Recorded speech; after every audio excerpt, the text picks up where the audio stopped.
website right now and download my free course on alternate picking mastery.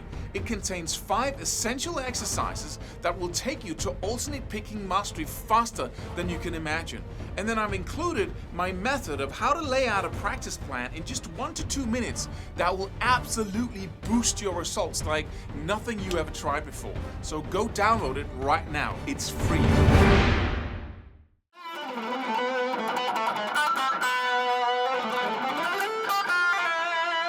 Speed bursts, or those little details that are very fast in between slower notes.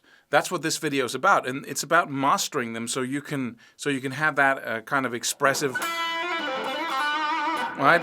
That's not really a fast line because it only consists of, right? It's the same thing I play, almost the same. But then, if you can put in those little fast elements, you can add something to your slower lines. It's not a run. It's like, right? Instead of going, or, and that's a good example. First example, use hammer-ons and pull-offs to create, right? That's pretty easy to do the hammer-ons here.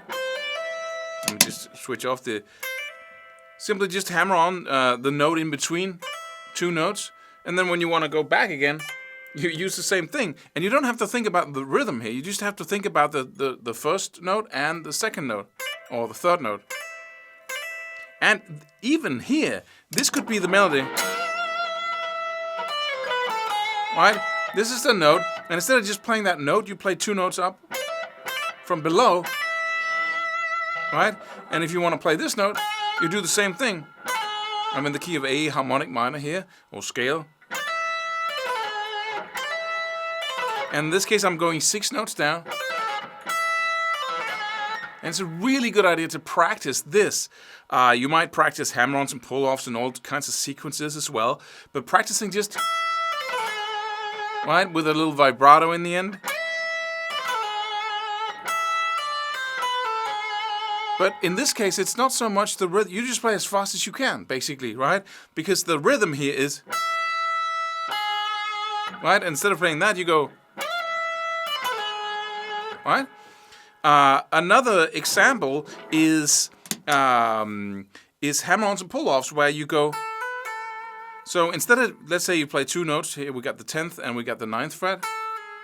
The other frets were from the previous example were 8, 10, and 12 on the high E string, and then 9, 10, and 12 on the B string. But let's say you want to play 2 notes, right? That's part of your solo. Instead of doing that, you hammer on. You play the first note with your first string and the 10th fret, then you hammer on to the 12th and pull off again, and then slide down to the next note. So instead of going, you go, right? But again, the only rhythm you focus on is ba, da, and then you just do the other notes as fast as you possibly can. Right? That's a speed burst as well. And you can even do it with more notes than that. You can say, okay, if I play a note with my first finger here, I can go, right? A little bit harder than this, but you can do it, all right? And in this case, because hammer-ons and pull-offs, the hard part about hammer-ons and pull-offs is, of course, making them happen effectively, but also, playing them in time, because they're so easy to do sometimes, right? That we have a hard time really playing something musical with them. They're in time with the metronome, all of that. But in this case, you can just go, or you can go. So you skip the middle note there and just go for the highest and then down. Instead of going, right? So now we got a couple of options here. We got the,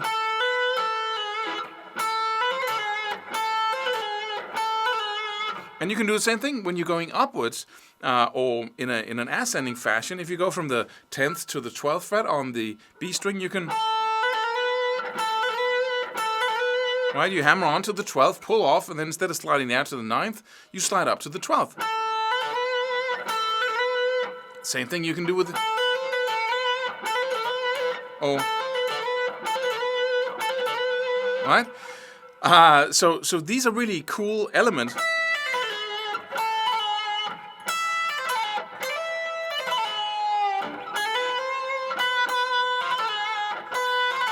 And again, if you have a note with your third finger, let's say you fret the note in the 12th fret, and you got a note in the scale in the 13th, so you can go.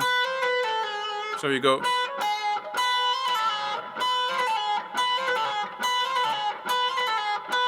And you practice these as an effect. You don't have to focus too much on rhythm, as I said.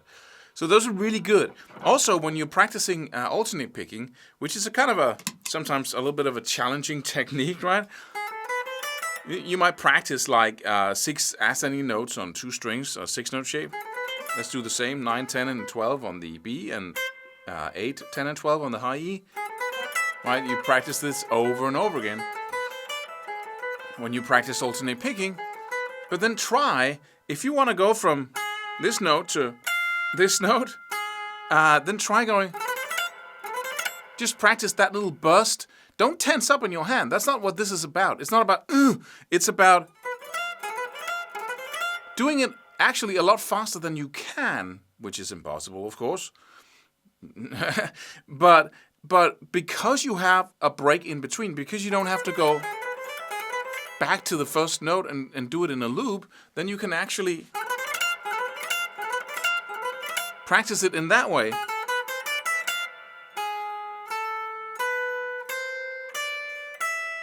And you can learn to do this much faster than you can learn to do. It's much easier. Just try practicing it like 3 or 4 hours in front of the TV screen as you watch something, because you don't have to think about rhythm here. You just have to think about making these notes happen, and be very careful not to tense up in your arm. Just, instead of tensing up, make your movement smaller. Pick more superficially. Pick lighter. And make your movement smaller, your picking motion, right? So.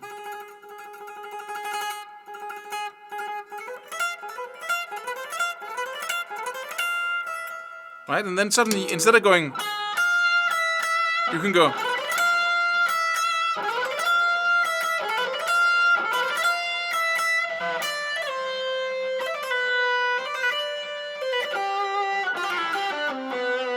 Right? Another one.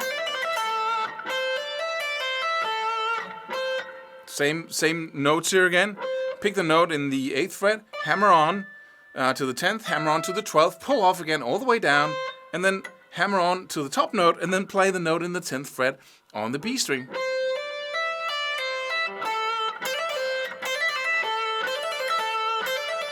And you pick the last 2 notes, you pick the first and the last 2.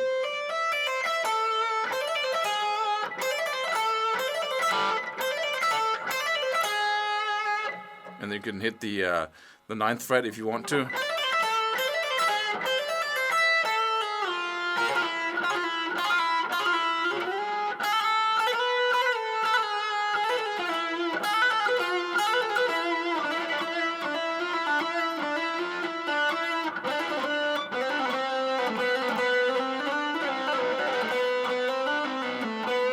Another one.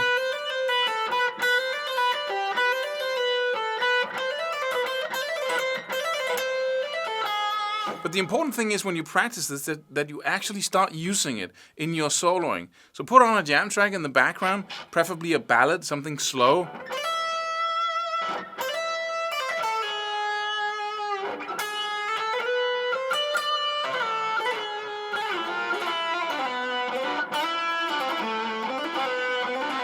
Right? And then you start really focusing on using these, and you do it for an extended period of time, so it becomes a habit.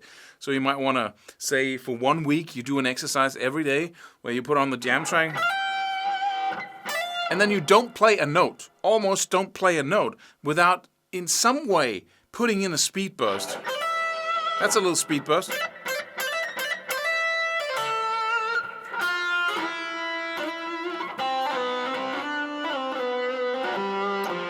And I'm playing slow here, you know. I'm resting on the notes, but I'm just putting in these little speed bursts.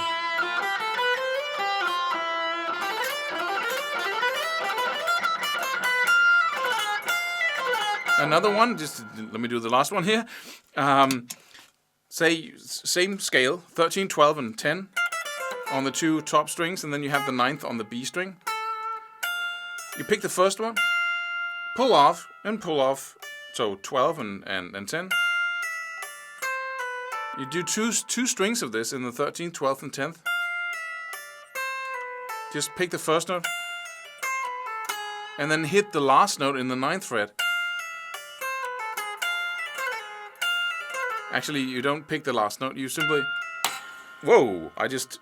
yeah, my string is gone there. Let's do it in, in another octave, just to finish this, right? Now we got a nice little, because of the trem and the thing, yeah, you know what I mean. Let me just finish it. You simply pull off the notes on the high E string, right, as I did, and then you pull off, hit the 13th fret, and pull off down to the 12th, pull off down to 10th, and then slide down to the last note. That's a really cool. And you might want to rest on the first. And what people hear is basically, right, and you play, get in a lot of notes in between there. So that was the video on speed bursts. Subscribe for more free videos. Do it. Do it now. Do it.